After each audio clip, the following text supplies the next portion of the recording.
안녕하세요. 신들과 함께 김홍기입니다. 2021년 얼마 안 남았죠. 그리고 내년 2022년이 이민년입니다. 이 이민년은 검은 호랑이 띠라고 하죠. 그래서 검은 호랑이 해. 별 의미가 없어요. 무슨 백말띠, 황금 소띠, 이렇게 해서 사람들이 얘기를 하죠. 그런데 중요한 건 정말 내년에는 새해가 오는 만큼 삼재도 바뀝니다. 그래서 내년 삼재는 신, 자, 진, 원숭이, 쥐띠, 용띠입니다. 그런데 삼재라고 해도 그다지 괜찮은 삼재해가 있고 또 굉장히 안 좋은 삼재띠, 삼재해가 있습니다. 그 중에서 내년에는 15살 무자생 쥐띠, 51살 임자생 쥐띠, 55세 무신생 원숭이띠, 이렇게 그냥 중요 나이 중에 이렇게 15살, 51살, 55살 세 띠가 굉장히 안 좋습니다.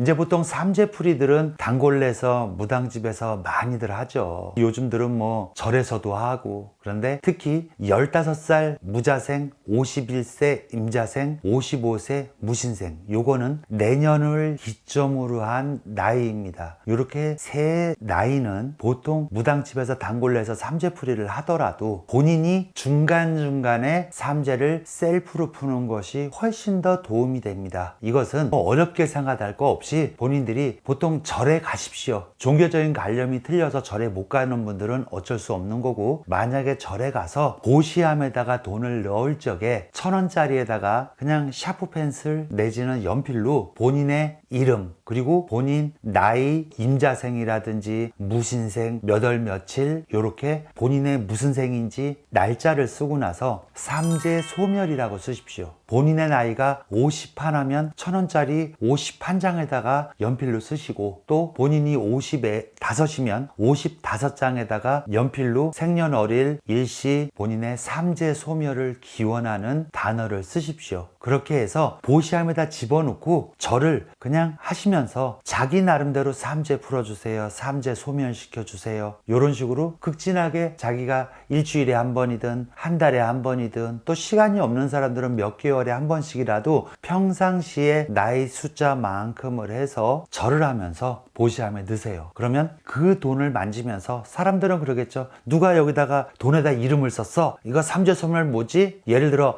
김홍기 몇 살 삼재소멸 이거 뭐야? 욕을 하는 사람들도 있을 거고, 또 내지는 읽어보는 사람도 있을 거고, 그렇게 해서 돈을 만지면서 그 이름에 연필로 쓴 글자가 자꾸 달아가면서 자기 삼재가 소멸될 가능성이 훨씬 큽니다. 그래서 무당집에서 푸는 삼재풀이도 중요하고 홍수마기도 중요하지만, 본인들이 셀프로 할 수 있는 삼재풀이, 나이 다시 한번 말씀드릴게요. 내년 기점으로 15살 무자생, 51세 임자생, 55세 무신생, 이분들은 이름, 무슨 생, 몇 월 며칠, 삼재소멸, 이렇게 해서 나이 숫자만큼의 1,000원짜리 돈을 보시함에 집어넣어도 좋고, 또 하다못해 구세군 남비 같은 데 있잖아요. 그런 데라도 넣으세요. 그거는 큰 상관이 없다고 생각합니다. 그래서 자기 날짜만큼 어려운 사람들도 도와주고, 그 돈을 갖고 여러 사람들이 또 나누어 쓸 수 있는 보시도 하고, 이렇게 하면서 삼재는 분명히 풀어질 거라고 생각합니다. 다음 시간에 다시 찾아뵙겠습니다.